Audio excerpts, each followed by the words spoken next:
Over the last week, we've had a few leads come in and they were not qualified leads. And I really like this topic right now because I believe that how unqualified leads are handled can massively impact your social footprint or your brand, how people talk about you and your company. And so in today's podcast, I'm going to tell you why qualifying your leads is so important, how we've been doing it, the feedback we've received from prospects when we've disqualified them. So when we've told them that they are not a good fit for us. And if you're a direct to seller, then I think you'll probably get some value out of this. So maybe consider sticking around. Why should you listen to me in the first place? Well, I don't believe you should do anything, but I have been in real estate for over a decade. I've been doing it full time for 4+ years. Last year, we just grossed under 1.2 million, and I share all of this with the hopes that it might be helpful for you. So I want to start talking about qualifying leads to use an analogy, because I think this will resonate really well. Let's say you and your spouse or your significant other or your dog or your invisible friend, whoever, wants some ice cream. And you look up where you should go. You see a place that advertises yummy food and you go there. You walk in, it looks and feels like an ice cream shop. You go through the line, the employees ask you what you want. You tell them, you give specifics. You tell them what toppings you want, the flavor, whether or not you want the gooey hot fudge, etc., etc. And you get to the cashier and you go to pay, and right before you swipe your card, they bring you a steak. That is the exact experience that a prospect is going through when you take them all the way through your sales process and they are not qualified to begin with. And you present them with an offer that contains solutions to problems that they don't have. It's the same feeling. So your prospect enters your pipeline. Your business looks and feels and smells like a real estate company. They don't know the difference, right? They answer all of your questions. They get to the end, and you present them with something that isn't even close to what they came in for. It doesn't even solve the problems that they have. And now they're pissed and annoyed because you wildly misunderstood what it is that they wanted, and so they leave their experience with you frustrated, feeling like they wasted their time, and more importantly, feeling like you wasted their time. And as a result, whenever your name comes up, to them, they tell people you guys are idiots and you're just trying to scam people. There are so many real estate sellers out there who want to sell their home. You look like a real estate company to them, and they like the idea of not paying commissions and closing costs, have no idea how it all works or what the business model is, nor should they, and they just want to know what you'd pay. And if your prospects don't have problems that you are amazing at solving, but you present to them solutions for problems that you can solve, which they don't have, then they're going to look at you like you have three heads, and you're going to leave with a net negative experience. And what I've come to realize in the last few years is that, one, my best and my biggest deals all came from the most qualified prospects, and only the most qualified prospects. My biggest deals there were no caveats, there were no exceptions, which means if I only serve the most qualified prospects, I'm going to double and triple down on a very specific niche in real estate. We're going to be better about serving that very specific client, which means as a result of getting better, clients will perceive their experience to be better and better, which is a long way of saying that focusing on one type of prospect is going to grow your business more than anything else will. But two, what I've realized that by trying to serve clients who are not qualified, we're both diverting our attention to people that we shouldn't be trying to help, and we make these people hate us. We give them a negative experience.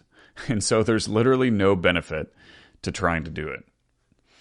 And this past week, we turned 2 prospects away, and the interactions ended with them telling us, wow, thank you so much.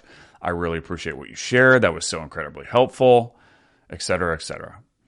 And they still may end with us making some money through agent referrals. And that to me is a more favorable outcome than trying to help someone who's not qualified in the first place. So how do we know if someone is qualified? Well, we've noticed every seller who checks 2 out of the following 3 boxes is a seller who typically has problems that we are really good at solving. And here are the boxes. The first box is there is urgency, meaning there is some sort of external force that's pushing the seller to sell and they must sell. Now, this can be perceived urgency. And to explain what I mean by that, I have talked to sellers facing foreclosure and they are perceiving very significant urgency. And I've talked to sellers facing foreclosure who frankly don't care and are fine just giving the home back to the bank. And so urgency is not a specific circumstance. Urgency is something that is perceived by the seller, and your job is to go figure out if they are perceiving their situation to be urgent. The second qualifying box is motivation. What amount of pain is the seller in? Is their need, for example, to downsize driven by the fact that they can't climb stairs and there's a bunch of plumbing leaks upstairs, there's significant issues with the house, they can't maintain the house, they can't address it because of, for whatever reason? Or is their need to downsize driven by the fact that their kids went to college and they just don't need the house? To the same circumstance, but very different underlying reasons and motivation behind the circumstance. The third qualifying box is their expectation of price. And we make this very simple. And we'll check this box as a yes if their asking price is 80% or less than what the Zillow number is. Now, this obviously is not an exact science, and Zillow is wrong more than it is right. But for this specific qualifying process, we've simply noticed it to be more directionally correct. And so for a seller to be qualified, they must check 2 of the 3 of those boxes. And if they don't, we've simply found that our solutions to the problems that they are trying to solve don't solve them in a way that they want, or simply they don't have the problems that we can solve. And I want to explain this in a little bit further detail. Let's say that you have a seller who calls in because his sister passed away a year ago and he inherited a house. And that house is now vacant. He shared he's been significantly involved. The house was full of all of her stuff. He cleaned it all out, which involved bringing in a bunch of different people through the house, auctioneers, antique dealers, etc., etc. He has been personally mowing the lawn. He spent a significant amount of time taking care of the house. And as a result, he tells you that he just can't do that anymore. He's done with it. You inquire further, and he tells you that he had it listed on the market for 3 months, but it didn't sell, and so he wanted to see what you could do. And he likes the idea of selling it quick because of all of the reasons he just shared with you. It's taken up his time, and he's just fed up with it. When you probe even further, he tells you that he's a skilled tradesman, and that if needed, he could paint, he could replace the flooring, if that meant that he would get some more money for it. And he shares that he would do that if we thought that it was a good idea for him. And he also shares he's not in a rush to sell. If he has to wait 3 to 6 months, that's fine.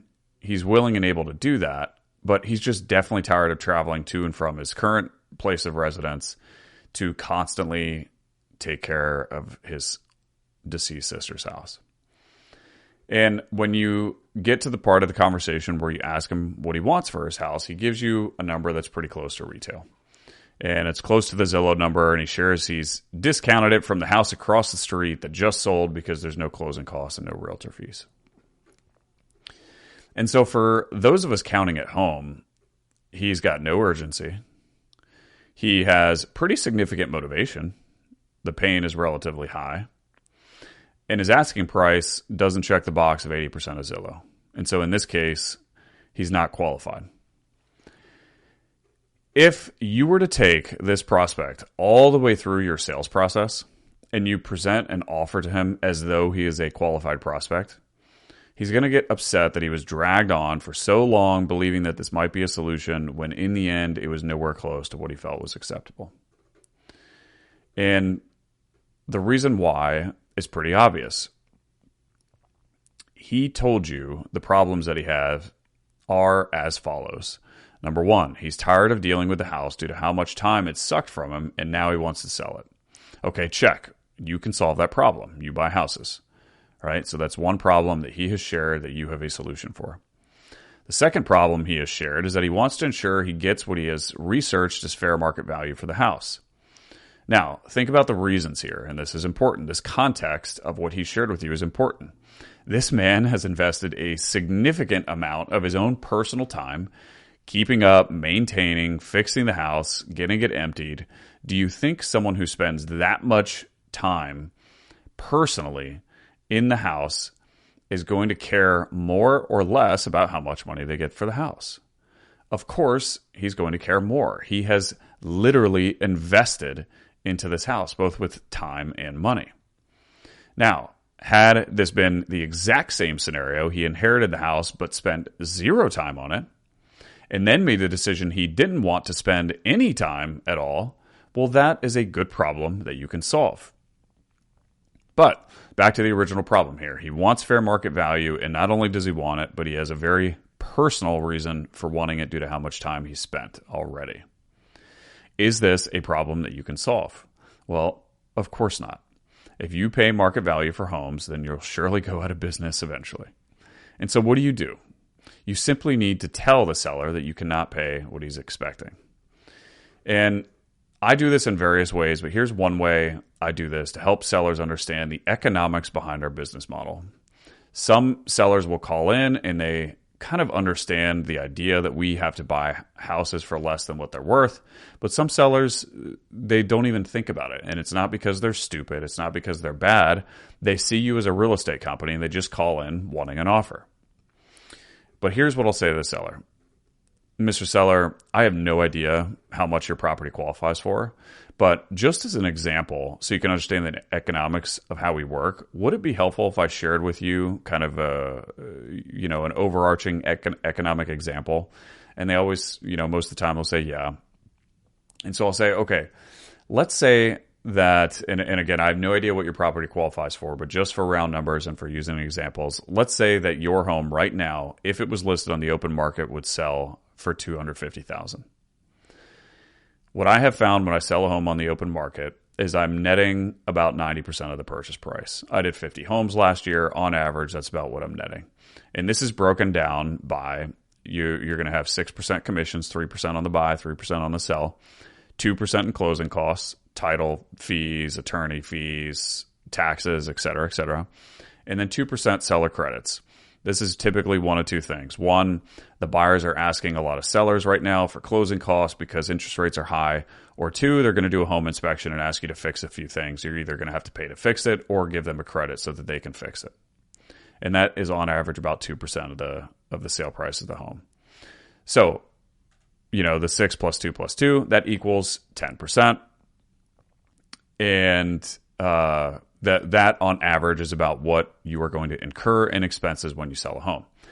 And so that means that if your home sells for $250,000 on the open market, you're on average going to put about $225,000 in your pocket, which means that's the equivalent of an off-market cash offer of $225,000 because you're not paying closing costs, commissions, etc., inspection, seller credits. You're not doing any of that. All right, so the equivalent of a $250,000 sale on market is a $225,000 sale off market. And it's important to think about that. But that also means that if my business pays $225,000 for the house, we're going to lose money. Now, my business is fueled by a mission, and my mission is to truly serve what clients are coming in and truly serve the problems that clients have. That mission, of course, is fueled by profit, and the mission is dead if we don't make money. But put simply, the cost to deliver our services must be less than what we charge for the services. All right, that's business 101. This means that if the cost is market value, it's impossible for us to charge more than market value when we go to sell the house. The home just wouldn't sell. We would lose money. And I am very focused on making those services as amazing as possible, but this means that we can't pay anywhere close to $225,000 for that house.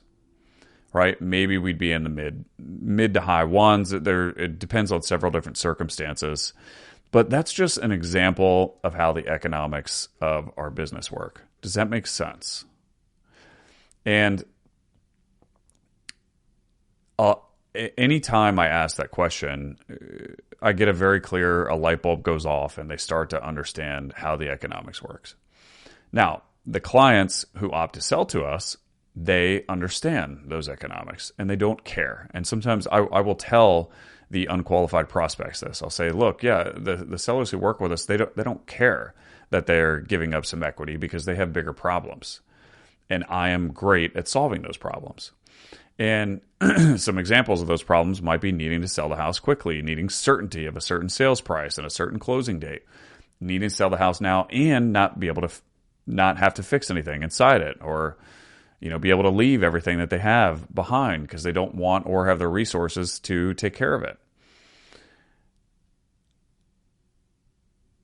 But if you don't have any of those problems, then the solutions that I have for you, you're not going to perceive them as valuable because you don't have those problems that I can solve. And whenever I go through this, and whenever I talk through this with an unqualified prospect, with an unqualified seller, it always seems to click. There's always this immense gratitude after I go through that, and they express the gratitude for me explaining to them the dynamics and the economics of how our business model works. And this typically makes them do a couple things, at least in my experience. This is what I've observed. One, it increases their trust in you. You're being honest with them. You're clearly not trying to get them to sell their house to you. You're trying to give them all of the information possible so they can make a good, effective decision, which means you've created a fan. They are now a fan of you because they trust you and because you have communicated something to them that is in their best interest and not in your best interest. But two, what this does is it delays you from, or it prevents you from spending time and resources talking to a prospect all the way through your sales process, only for them to look at you like you have 5 heads when you make an offer. And three, what this does is when you inevitably make a realtor referral in the end, hopefully you're doing that if they're not selling their house to you. Or let's say even you're at the point where you have a retail agent at your company.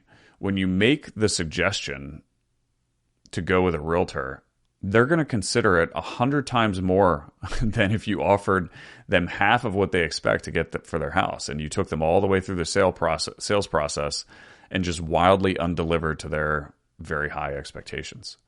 Why would they want to take an agent suggestion from someone who feels their house is worth half of what they want, right? Screw that. I'm not going to go with the agent that you're suggesting because that agent's going to want to list my house at half price, right? And no matter how much you try to explain, they're still going to have this thing in the back of their mind because they perceived your sales process to be misrepresentation.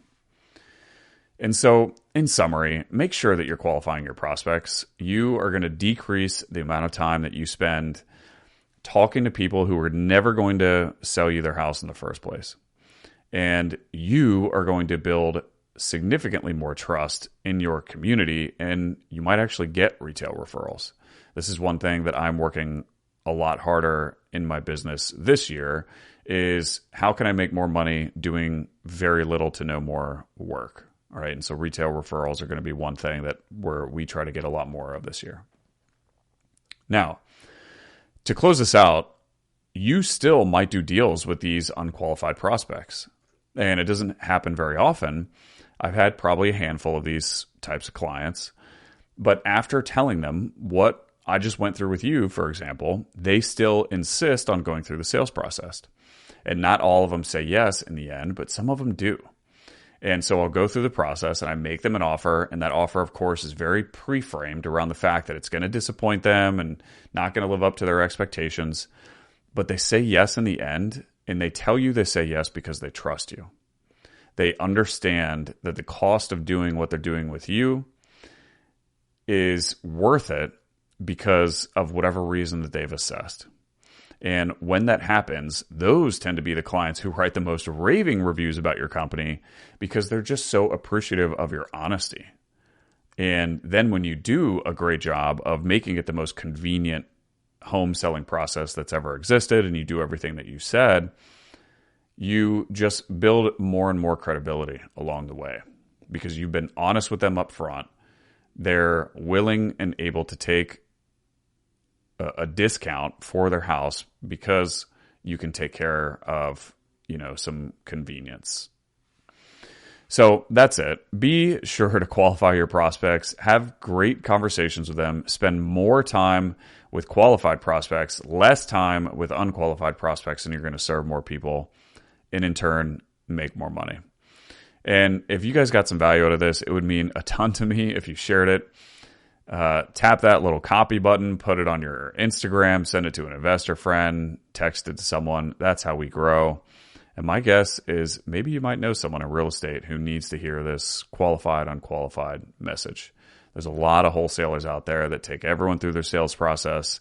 And I think that's part of why there's this big misrepresentation for I think that's part of why there's a big preconceived notion about what a wholesaler is because of this process not being handled in the appropriate way.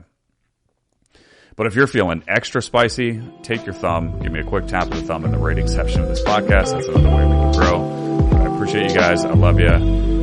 Thank you for your most valuable asset, which is your attention. And if you stay this long, hopefully you have assessed that it's been worth it. But I'll see you guys